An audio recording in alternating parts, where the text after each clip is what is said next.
Hello everybody, welcome back to the channel. In this video we're going to be rereading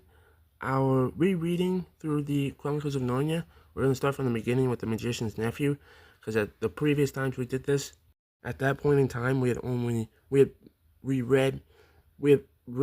decided to skip the Magician's Nephew because it was never a book I was interested in reading.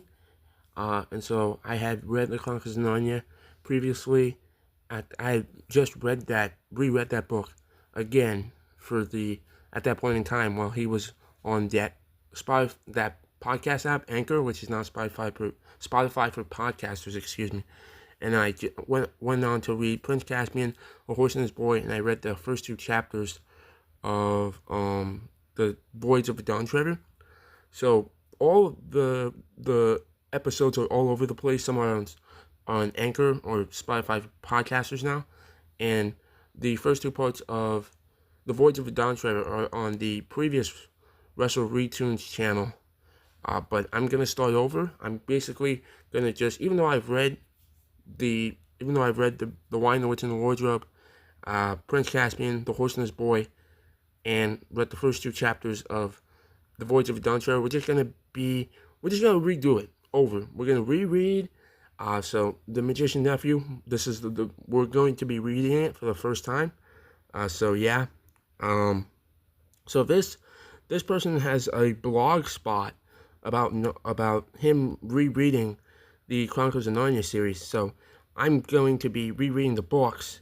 So yeah, but rereading is a light term in this. It's not exactly rereading. It's more like, well, I am rereading, but not rereading at the same time. Anyways, so yeah, so this blog spot, it's somebody, so we're going to be reading their chapter summaries and reflections as well.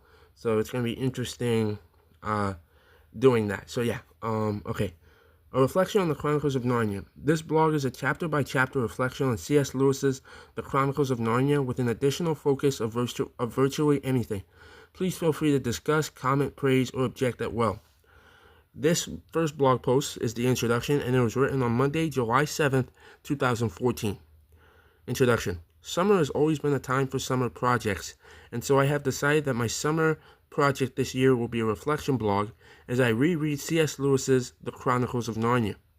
I have read the entire series once before, and portions of it twice or three times.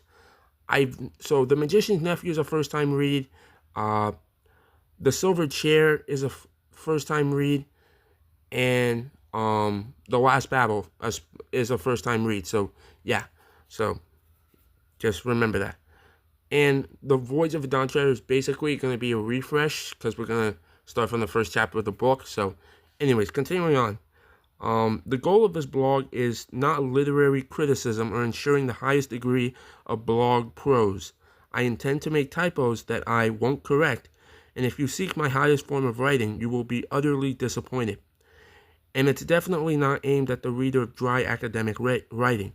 Basically, this is a fun summer project, something that I feel like I can complete, sense of accomplishment, woot, and something that interests me. I would be delighted if you would follow along with me, but I'm not forcing anybody, my lovely wife included. This is how this blog will be organized. Each blog post will be dedicated to a single chapter of C.S. Lewis's The Chronicles of Narnia. Henceforth, TCON, because I'm lazy. And that's fine. I do like the acronym TCON anyway. These are the 7 books that comprise TCON. The Magician's Nephew, The Wine, the Witch, and the Wardrobe, The Horse and His Boy, Prince Caspian, The Voyage of the Dawn Treader, The Silver Chair, The Last Battle. Each blog post will contain a brief summary of the chapter, in case anybody wishes to follow along with the blog without also reading the entire story. Each blog post will focus on a single specific aspect of the related chapter. That aspect could be anything at all. It could be related to characterization or theme. It could relate the chapter to another book, story, or genre. It could be a connection to my personal experience or a connection to a societal topic or issue. Basically anything. But there will be a single topic per chapter, just to keep things focused. I will be using the following text as a reference and will henceforth only list page numbers. Lewis, C.S., and Pauline Baines. The Complete Chronicles of Narnia, New York, HarperCollins 2000 print. I hope that you will follow along with me as I reread the Chronicles of Narnia. Please feel free to discuss, comment, praise, or object. I look forward to the conversation and to rereading this outstanding tale. Alright, now on to reading The Magician's Nephew. So let's get started on that. So, yeah, here we go. So, The Magician's Nephew by C.S. Lewis. So, the first book in the series. Okay, so here we go. The first chapter, The Wrong Door. This is a story about something that happened long ago, when your grandfather was a child. It is a very important story because it shows how all the comings and goings between our own world and the land of Narnia first began. In those days, Mr. Sherlock Holmes was still living in Baker Street, and the Bastables were looking for treasure in the Lewisham Road. In those days, if you were a boy, you had to wear a stiff Eton collar every day, and schools were usually nastier than now. But meals were nicer. And as for sweets, I won't tell you how cheap and good they were, because it would only make your mouth water in vain. And in those days there lived in London a girl called Polly Plummer. She lived in one of a long row of houses which were all joined together. One morning she was out in the back garden when a boy scrambled up from the garden next door and put his face over the wall. Polly was very surprised because up till now there had never been any children in that house, but only Mr. Ketterley and Miss Ketterley, a brother and sister, old bachelor and old maid, living together. So she looked up full of curiosity. The face of a strange boy was very grubby. It could hardly have been grubbier if he had first rubbed his hands in the earth, and then had a good cry, and then dried his face with his hands. As a matter of fact, this was very nearly what he had been doing. "Hullo," said Polly. "Hullo," said the boy. "What's your name?" "Polly," said Polly. "What's yours?" "Digory," said the boy. "I say, what a funny name," said Polly. "It isn't half so funny as Polly," said Digory. "Yes, it is," said Polly. "No, it isn't," said Digory. "At any rate, I do wash my face," said Polly, "which is what you need to do, especially after—" and then she stopped. She had been going to say after you've been blubbing, but she thought that wouldn't be polite. "All right, I have then," said Digory in a much louder voice, like a boy who was so miserable that he didn't care who knew he had been crying. "And so would you," he went on, if you'd lived all your life in the country and had a pony in a river at the bottom of the garden, and then been brought to live in a beastly hole like this." "London isn't a hole," said Polly indignantly, but the boy was too wound up to take any notice of her, and he went on. "And if your father was away in India, and you had to come and live with an aunt and an uncle who's mad, who would like that? And if the reason was that they were looking after your mother, and if your mother was ill and was going to pass away, then his face went the wrong sort of shape, as it does if you're trying to keep back your tears. I didn't know. I'm sorry," said Polly, humbly. And then, because she hardly knew what to say, and also to turn Digory's mind to cheerful subjects, she asked, "Is Mr. Ketterley really mad?" "Well, either he's mad," said Digory, "or there's some other mystery. He has a study on the top floor, and Aunt Letty says I must never go up there. Well, that looks fishy to begin with. And then there's another thing. Whenever he tries to say anything to me at mealtimes, he never even tries to talk to her. She always shuts him up. She says, 'Don't worry the boy, Andrew,' or 'I'm sure Digory doesn't want to hear about that,' or else now, 'Digory, wouldn't you like to go out and play in the garden?' What sort of things does he try to say? I don't know. He never gets far enough. But there's more than that. One night, it was last night, in fact, as I was going past the foot of the attic stairs on my way to bed, and I don't much care for going past them either, I'm sure I heard a yell. Perhaps he keeps a mad wife shut up there. Yes, I've thought of that. Or perhaps he's a coiner. Or he might have been a pirate, like the man at the beginning of Treasure Island, and be always hiding from his old shipmates." "How exciting," said Polly. "I never knew your house was so interesting." You may think it interesting," said Digory, "but you wouldn't like it if you had to sleep there. How would you like to lie awake listening for Uncle Andrew's step to come creeping along the passage to your room? And he has such awful eyes." That was how Polly and Digory got to know one another, and as it was just the beginning of the summer holidays, and neither of them was going to to the sea that year. They met nearly every day. Their adventures began chiefly because it was one of the wettest and coldest summers there had been for years. That drove them to do indoor things, you might say, indoor exploration. It is wonderful how much exploring you can do with a stump of candle in a big house, or in a row of houses. Polly had discovered long ago that if you opened a certain little door in the box room or attic of her house, you would find the cistern, and a dark place behind it, which you could get into by a little careful climbing. The dark place was like a long tunnel with brick walls on one side and sloping roof on the other. In the roof there were little chunks of light between the slates. There was no floor in this tunnel. You had to step from rafter to rafter, and between them there was only plaster. If you stepped on this, you would find yourself falling through the ceiling of the room below. Polly had used a bit of the tunnel just beside the cistern as a smuggler's cave. She had brought up bits of old packing cases and the seats of broken kitchen chairs and things of that sort, and spread them across from rafter to rafter so as to make it a bit of floor. Here she kept a cash box containing various treasures and a story she was writing, and usually a few apples. She had often drunk a quiet bottle of ginger beer in there. The old bottles made it look more like a smuggler's cave. Digory quite liked the cave. She wouldn't let him see the story, but he was more interested in exploring. "Look here," he said. "How long does this tunnel go on for? I mean, does it stop where your house ends?" "No," said Polly. "The walls don't go out to the roof. It goes on. I don't know how far." "Then we could get the length of the whole row of houses?" "So we could," said Polly. "And oh, I say." "What?" "We could get into the other houses." "Yes, and get taken up for burglars. No thanks." "Don't be so jolly clever. I was thinking of the house beyond yours." "What about it?" "Why, it's the empty one. Father says it's always been empty ever since we came here." "I suppose we ought to have a look at it then," said Digory. He was a good deal more excited than you'd have thought from the way he spoke, for of course he was thinking, just as you would have been, of all the reasons why the house might have been empty so long. So was Polly.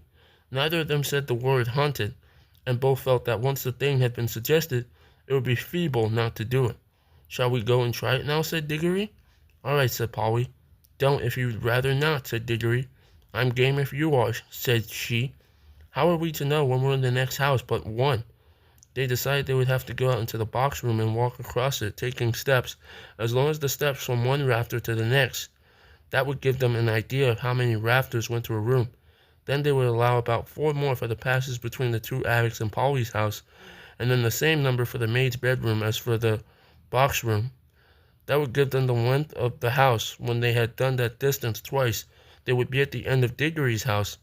Any door they came to after that would let them into an attic of the empty house.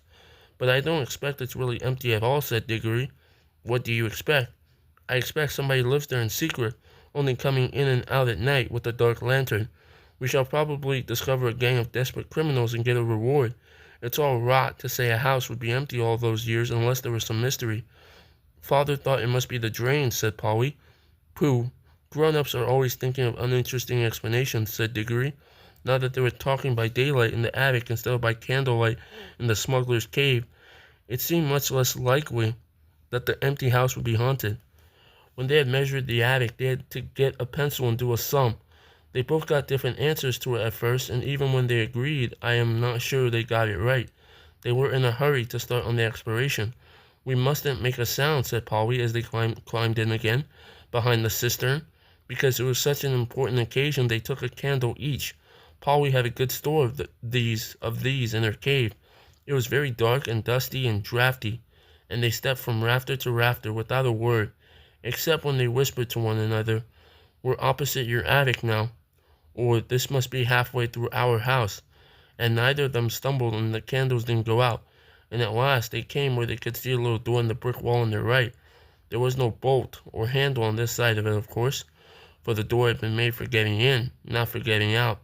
But there was a catch, as there often is on the inside of a cupboard door, which they felt sure they would be able to turn. "Shall I?" said Digory. "I'm game if you are," said Polly, just as she had said before.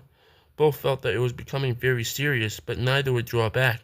Digory pushed round the catch with some difficulty. The door swung open, and the sudden daylight made them blink.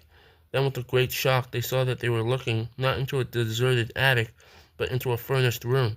but it seemed empty enough. It was silent. Polly's curiosity got the better of her. She blew out her candle and stepped out into the strange room, making no more noise than a mouse. It was shaped, of course, like an attic, but furnished as a sitting room. Every bit of the walls was lined with shelves, and every bit of the shelves was full of books. A fire was burning in the grate. You remember that it was a very cold, wet summer that year, and in front of the fireplace with its back toward them was a high-backed armchair. Between the chair and Polly, and filling most of the middle of the room, was a big table piled with all sorts of things, printed books and books of the sort you write in, and ink bottles and pens and sealing wax and a microscope. But what she noticed first was a bright red wooden tray with a number of rings on it. They were in pairs, a yellow one and a green one together, then a little space, and then another yellow one and another green one. They were no bigger than ordinary rings, and nobody could help noticing them because they were so bright. They were the most beautifully shiny little things you can imagine. If Polly had been a very little younger, she would have wanted to put one in her mouth. The room was so quiet that you noticed the ticking of the clock at once, and yet, as she now found, it was not absolutely quiet either. There was a very, very faint humming sound. If vacuum cleaners had been invented in those days, Polly would have thought it was the sound of a hoover being worked a long way off, several rooms away, and several floors below. But it was a nicer sound than that, a more musical tone, only so faint that you could hardly hear it. "It's all right, there's nobody here," said Polly, over her shoulder to Digory. She was speaking above a whisper now, and Digory came out, blinking and looking extremely dirty, as indeed Polly was too. "This is no good," he said.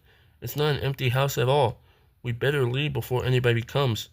"What do you think those are?" said Polly, pointing at the colored rings. "Oh, come on," said Digory. "The sooner—" He never finished what he was going to say, for at that moment something happened. The high-backed chair in front of the fire moved suddenly, and there rose up out of it like a pantomime demon coming up out of a trapdoor, the alarming form of Uncle Andrew's. They were not in the empty house at all. They were in Digory's house and in the forbidden study. Both children said, "Oh, oh," and realized their terrible mistake. They felt they ought to have known all along that they hadn't gone nearly far enough. Uncle Andrew was tall and very thin. He had a long, clean-shaven face with a sharply pointed nose and extremely bright eyes and a great tousled mop of gray hair. Digory was quite speechless, for Uncle Andrew looked 1,000 times more alarming than he had ever looked before. Polly was not so frightened yet, but she soon was. For the very first thing Uncle Andrew did was to walk across to the door of the room, shut it, and turn the key in the lock. Then he turned around, fixed the children with his bright eyes, and smiled, showing all his teeth. "There," he said, "now my fool of a sister can't get at you." It was dreadfully unlike anything a grown-up would be expected to do. Polly's heart came into her mouth, and she and Digory started backing toward the little door they had come in by. Uncle Andrew was too quick for them. He got behind them and shut that door too, and stood in front of it. Then he rubbed his hands and made his knuckles crack. He had very long, beautifully white fingers. "I am delighted to see you," he said. "2 children are just what I wanted." "Please, Mr. Ketterly," said Polly. "It's nearly my dinner time, and I've got to go home. Will you let us out, please?" "Not just yet," said Uncle Andrew. "This is too good an opportunity to miss. I've wanted 2 children, you see. I'm in the middle of a great experiment. I've tried it on a guinea pig, and it seemed to work. But then a guinea pig can't tell you anything, and you can't explain to it how to come back." "Look here, Uncle Andrew," said Digory. "It really is dinner time, and they'll be looking for us in a moment. You must let us out." "Must?" said Uncle Andrew. Digory and Polly glanced at one another. They dared not say anything, but the glances meant, "Isn't this dreadful?" and "We must humor him." "If you let us go for our dinner now," said Polly, "we could come back after dinner." "Ah, but how do I know that you would?" said Uncle Andrew with a cunning smile. Then he seemed to change his mind. Well, he said, "if you really must go, I suppose you must. I can't expect 2 youngsters like you to find it much fun talking to an old buffer like me." He sighed and went on, "You've no idea how lonely I sometimes am, but no matter. Go to your dinner. But I must give you a present before you go. It's not every day that I see a little girl in my dingy old study, especially, if I may say so, such a very attractive young lady as yourself." Polly began to think he might not really be mad after all. "Wouldn't you like a ring, my dear?" said Uncle Andrew to Polly. Do you mean one of those yellow or green ones? Said Polly. How lovely. Not a green one, said Uncle Andrew. I'm afraid I can't give the green ones away, but I'd be delighted to give you any of the yellow ones, with my love. Come and try one on. Polly had now quite got over her fright and felt sure that the old gentleman was not mad, and there was certainly something strangely attractive about those bright rings. She moved over to the tray. Why, I declare, she said, that humming noise gets louder here. It's almost as if the rings were making it. What a funny fancy, my dear, said Uncle Andrew with a laugh. It sounded a very natural laugh, but Digory had seen an eager, almost a greedy look on his face. Polly, don't be a fool, he shouted. Don't touch them. It was too late. Exactly as he spoke, Polly's hand went out to touch one of the rings, and immediately, without a flash or a noise of a warning of any sort, there was no Polly. Digory and his uncle were alone in the room. Chapter 2. Digory and his uncle. It was so sudden and so horribly unlike anything that had ever happened to Digory, even in a nightmare, that he let out a scream. Instantly Uncle Andrew's hand was over his mouth. None of that, he hissed in Digory's ear. If you start making a noise, your mother will hear it, and you know what a fright might do to her. As Digory said afterward, the horrible meanness of getting at a chap in that way almost made him sick. But of course he didn't scream again. That's better, said Uncle Andrew. Perhaps you couldn't help it. It is a shock when you first see somebody vanish. Why, it even gave me a turn when the guinea pig did it the other night. Was that when you yelled? Asked Digory. Oh, you heard that, did you? I hope you haven't been spying on me. No, I haven't, said Digory indignantly. But what's happened to Polly? Congratulate me, my dear boy, said Uncle Andrew, rubbing his hands. My experiment has succeeded. The little girl's gone. Vanished. Right out of the world. What have you done to her? Sent her to another place. What do you mean? Asked Digory. Uncle Andrew sat down and said, Well, I'll tell you all about it. Have you ever heard of old Miss LaFay? Wasn't she a great aunt or something? Said Digory. Not exactly, said Uncle Andrew. She was my godmother. That's her, there on the wall. Digory looked and saw a faded photograph. It showed the face of an old woman in a bonnet, and he could now remember that he had once seen a photo of the same face in an old jar at home in the country. He had asked his mother who it was, and Mother had not seemed to want to talk about the subject much. It was not at all a nice face, Digory thought, though, of course, with those early photographs, a person could never really tell. Wasn't there something wrong about her, Uncle Andrew? He said. Well, said Uncle Andrew with a chuckle, it depends what you call wrong. People are so narrow-minded. She certainly got very queer in later life, did very unwise things. That was why they shut her up. In an asylum, do you mean? Oh, no, said Uncle Andrew in a shocked voice. Nothing of that sort. Only in prison. I say, said Digory. What had she done? Ah, poor woman, said Uncle Andrew. She had been very unwise. There were a good many different things. We needn't go into all that. She was always very kind to me. But look here, what has all this got to do with Polly? I do wish you all in good time, my boy, said Uncle Andrew. They let old Miss LaFay out before she passed away, and I was one of the very few people whom she would allow to see her in her last illness. She had got to dislike ordinary ignorant people, you understand. I do myself, but she and I were interested in the same sort of things. It was only a few days before her passing that she told me to go to an old bureau in her house and open a secret drawer and bring her a little box that I would find there. The moment I picked up that box, I could tell by the pricking in my fingers that I held some great secret in my hands. She gave it me and made me promise that as soon as she was gone I would burn it, unopened, with certain ceremonies. That promise I did not keep. Well then, it was jolly rotten of you, said Digory. Rotten, said Uncle Andrew with a puzzled look. Oh, I see. You mean that little boys ought to keep their promises. Very true. Most right and proper, I'm sure, and I'm very glad you have been taught to do it. But of course you must understand that rules of that sort, however excellent they may be for little boys and servants and women, and even people in general can't possibly be expected to apply to profound students and great thinkers and sages. No, Digory. Men like me, who possess hidden wisdom, are freed from common rules just as we are cut off from common pleasures. Ours, my boy, is a high and lonely destiny.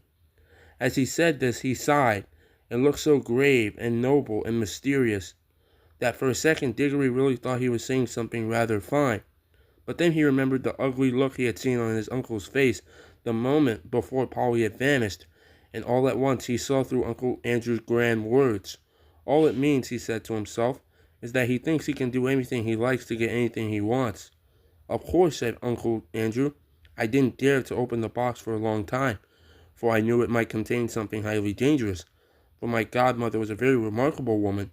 The truth is, she was one of the last mortals in this country who had fairy blood in her. She said there had been two others in her time. One was a duchess and the other was a charwoman. In fact, Digory, you are not talking to the last man, possibly, who really had a fairy godmother. There, that would be something for you to remember when you are an old man yourself. I bet she was a bad fairy, thought Digory, and added out loud, but what about Polly? How do you harp on that, said Uncle Andrew, as if that was what mattered. My first task was of course to study the box itself.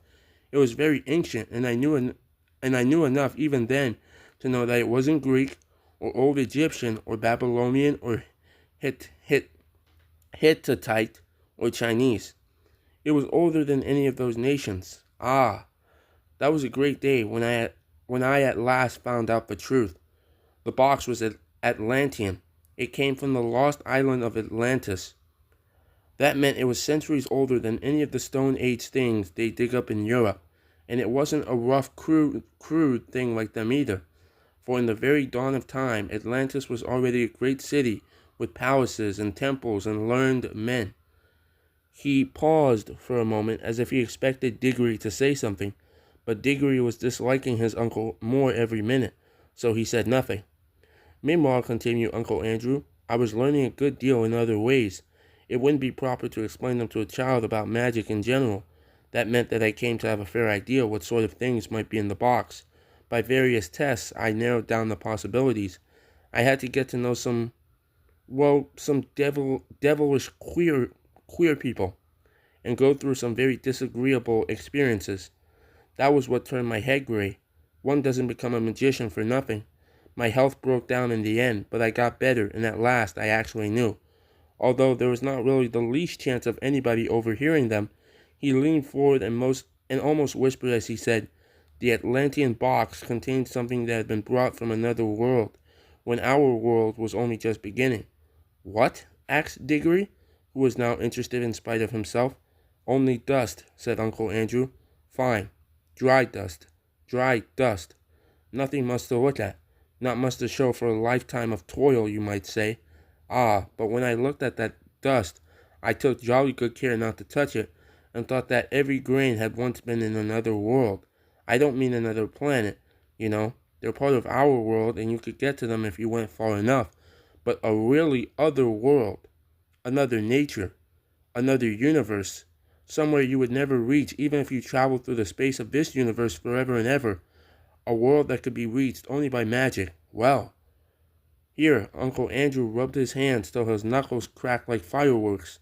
I knew, he went on, that if only you could get it into the right form, that dust would draw you back to the place it had come from. But the difficulty was to get it into the right form. My earlier experiments were all failures. I tried them on guinea pigs. Some of them only passed away. Some exploded like little bombs.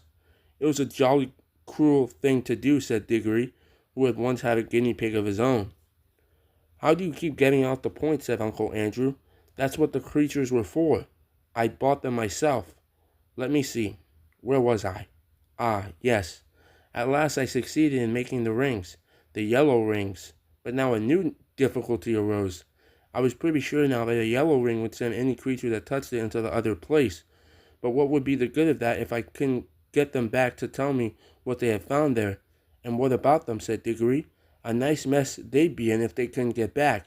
You will keep on looking at everything from the wrong point of view, said Uncle Andrew with a look of impatience. Can't you understand that the thing is a great experiment? The whole point of sending anybody into the other place is that I want to find out what it's like. Well, why didn't you go yourself then? Digory had hardly ever seen anybody look so surprised and offended as his uncle did at this simple question. Me? Me? He exclaimed. The boy must be mad. A man at my time of life and in my state of health, to risk the shock and the dangers of being flung suddenly into a different universe. I had never heard anything so preposterous in my life. Do you realize what you're saying? Think what another world means. You might meet anything. Anything. And I suppose you sent Polly into it then, said Digory. His cheeks were flaming with anger now, and all I can say, he added, even if you are my uncle, is that you've behaved like a coward, sending a girl to a place you're afraid to go to yourself. Silence, sir, said Uncle Andrew, bringing his hand down on the table. I will not be talked to like that by a little dirty schoolboy. You don't understand. I am the great scholar, the magician, the adept, who's doing the experiment. Of course I need subjects to do it on. Bless my soul, you'll be telling me next that I ought to have asked the guinea pigs permission before I used them. No great wisdom can be reached without sacrifice, but the idea of my going myself is ridiculous. It's like asking a general to fight as a common soldier. Supposing I pass away, what would become of my life's work? Oh, do stop jawing, said Digory. Are you going to bring Polly back? I was going to tell you when you so rudely interrupted me, said Uncle Andrew, that I did at last find a way out of doing the return journey. The green rings draw you back, but Polly hasn't got a green ring. No, said Uncle Andrew with a cruel smile. Then she can't get back, shouted Digory, and it's exactly the same as if you ended her life. She can get back, said Uncle Andrew, if somebody else will go after her, wearing a yellow ring himself and taking 2 green rings, one to bring himself back and one to bring her back. And now of course Digory saw the trap in which he was caught, and he stared at Uncle Andrew, saying nothing with his mouth wide open.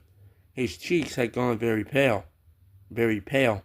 I hope, said Uncle Andrew presently, in a very high and mighty voice, just as if he were a perfect uncle who had given one a handsome tip and some good advice. I hope, Digory, you are not given to showing the white feather. I should be very sorry to think that anybody of our family had not enough honor and chivalry to go to the aid of a lady in distress.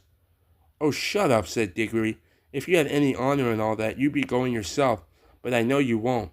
All right, I see I've got to go, but you are a beast.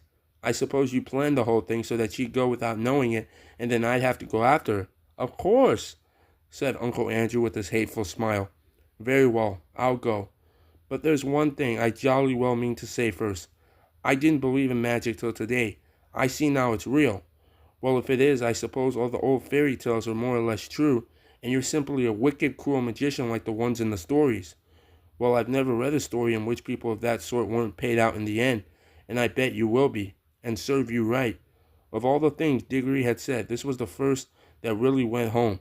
Uncle Andrew started, and there came over his face a look of such horror that beast though he was, you could almost feel sorry for him. But a second later he smoothed it all away and said, with a rather forced laugh, well, I suppose that is a natural thing for a child to think, brought up among women as you have been. Old wives' tales, eh? I don't think you need worry about my danger, Digory. Wouldn't it be better to worry about the danger of your little friend? She's been gone some time. If there are any dangers over there, well, it would be a pity to arrive a moment too late. A lot you care, said Digory fiercely, but I'm sick of this jaw. What have I got to do? You really must learn to control that temper of yours, my boy, said Uncle Andrew, coolly. Otherwise you'll grow up to be just like your Aunt Letty. Now, attend to me. He got up, put on a pair of gloves, and walked over to the tray that contained the rings. They only work, he said, if they're actually touching your skin. Wearing gloves, I can pick them up like this, and nothing happens. If you carried one in your pocket, nothing would happen. But of course, you'd have to be careful not to put your hand in your pocket and touch it by accident. The moment you touch a yellow ring, you vanish out of this world. When you're in the other place, I expect. Of course, this hasn't been tested yet, but I expect, that the moment you touch a green ring, you vanish out of that world, and I expect reappear in this. Now, I take these 2 greens and drop them into your right-hand pocket. Remember very carefully which pocket the greens are in. G for green and R for right. GR, you see, which are the first 2 letters of green. One for you and one for the little girl. And now you pick up a yellow one for yourself. I should put it on your finger, if I were you. There will be less chance of dropping it. Digory had almost picked up the yellow ring when he suddenly checked himself. Look here, he said. What about Mother? Supposing she asks where I am? The sooner you go, the sooner you'll be back, said Uncle Andrew cheerfully. But you don't really know whether I can get back. Uncle Andrew shrugged his shoulders, walked across to the door, unlocked it, threw it open, and said, Oh, very well then, just as you please. Go down and have your dinner. Leave the little girl to be eaten by wild animals, or drowned, or starved in the other world, or lost there for good, if that's what you prefer. It's all one to me. Perhaps before tea time, you better drop in on Miss Plummer and explain that she'll never see her daughter again because you were afraid to put on a ring. By gum, said Digory. Don't I just wish I was big enough to punch your head? Then he buttoned up his coat, took a deep breath, and picked up the ring. And he thought then, as he always thought afterward too, that he could not have decently have done anything else. Okay, back to the Narnia Reflection blog. This blog post was written on Tuesday, July 8th, 2014. The Magician's Nephew, the first chapter, The Wrong Door. Chapter summary. The Magician's Nephew begins with a meeting of Polly and Digory, 2 children who are neighbors in a long row of houses in London. Digory is newly living with his aunt and uncle, siblings, Mr. Andrew and Miss Ketterley, while his father is in India and his mother is going to pass away. Polly and Digory become quick friends during the rainy London summer months and begin to explore the connected attics of their row of houses. They determine that they want to try and enter the peculiar empty house that is just beyond Digory's house via the attic passageway. After nervous anticipation, they mark out paces to the empty house and enter what they believe to be the correct door. Instead, they enter a fully furnished attic and realize that they have stumbled upon Uncle Andrew's forbidden attic study. Uncle Andrew immediately locks the children in the attic and tries to convince them to stay with ramblings about his vague project. When it is clear that the children are ill at ease, Uncle Andrew feigns indifference and offers Polly a ring, from which there is a humming sound emanating as a gift. As soon as Polly touches the ring, she disappears. Now on to the reflection. The first chapter of The Magician's Nephew is so readable and relatable because it captures in rather few words the joy of childhood adventure. This should come as no surprise since the entire series of Tea-Con is a lesson in childhood fantasy and adventure. But what is surprising is how quickly C.S. Lewis jumps into the story to capture the audience. And indeed, he does capture the audience, because anybody old enough to understand more than 50% of the words in this chapter have an understanding of what a childhood adventure is like, i.e. anybody over the age of 3. Part of this childhood adventure is the mystery that comes along with it. This is the reason that we all enjoyed exploring large houses as children. Some of us still do. By the end of this chapter, there are numerous mysteries present. Why does Uncle Andrew have a secret study upstairs? Why does Miss Ketterley refuse to let her husband speak to Digory at the dinner table? What is in the empty house on the other side of Digory's house? And most importantly, what is the importance of these rings? Why are they humming? And why does Polly disappear? Where does she go? Can she come back? This childlike sense of adventure and mystery is the reason that I enjoy my caching adventures so much. If you know me, you're probably heard me talk about it once or twice. I have the opportunity to seek out an unknown subject in an unknown location, mystery, and then have the joy and pleasure of finding a new place, adventure, and hopefully the geocache as well, the treasure, if you will. Indeed, that's what geocaching is, a treasure hunt. Essentially, that's also what Polly and Digory have initiated, a treasure hunt to discover what is in the house beyond Digory's. But instead of stumbling across the empty house, they stumble across a different type of treasure, Uncle Andrew's study and the magical ring that makes Polly disappear. It is so easy to relate to the chain of events that Polly and Digory have initiated in this chapter. Anybody reading this has an innate desire for adventure. For some of us, that means looking for boxes in the woods. For others, it means attending a conference or convention or traveling to a distant place. Or perhaps, as my mother refers to skydiving, jumping out of a perfectly good airplane. The first chapter of T-Con entices the reader to enjoy the adventure at hand and to have adventures of your own. Alright, continuing on here with the 9-year reflection blogspot. This post was written on Wednesday, July 9th, 2014. The Magician's Nephew, Chapter 2, Digory and His Uncle. Chapter Summary. The second chapter of The Magician's Nephew opens by explaining the origin of the magical rings. Uncle Andrew tells Digory about his godmother, Miss LaFay. Before Miss LaFay passed away, she had told a much younger Uncle Andrew to take a small box from her home and destroy its contents without opening the box. Uncle Andrew disobeys Miss LaFay's final request and discovers that the ancient box contains dust from another world, originally brought to the island of Atlantis long ago. How he discovers what the dust is, and how Miss LaFay inherited it is unclear. After a lifetime of learning about magic, Uncle Andrew found a way to convert the dust into magical rings.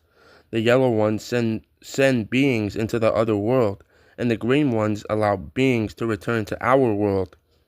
Uncle Andrew then reveals to a very impatient Digory that the only way to bring Polly back is for somebody to travel to the other world via a yellow ring, carrying 2 green rings, one for each individual to return to our world.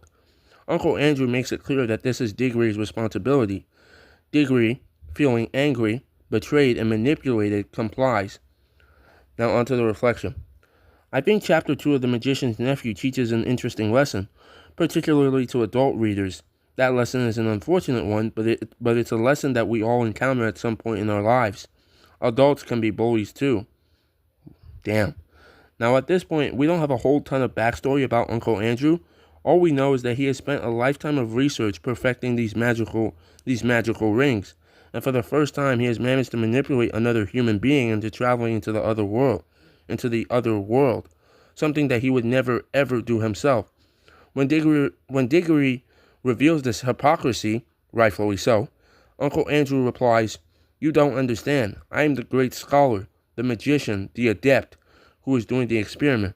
It's like asking a general to fight as a common soldier." Page 17. Although from where I'm reading it, the numbers aren't numbered. I don't think they are. I'll check, but I don't think they are.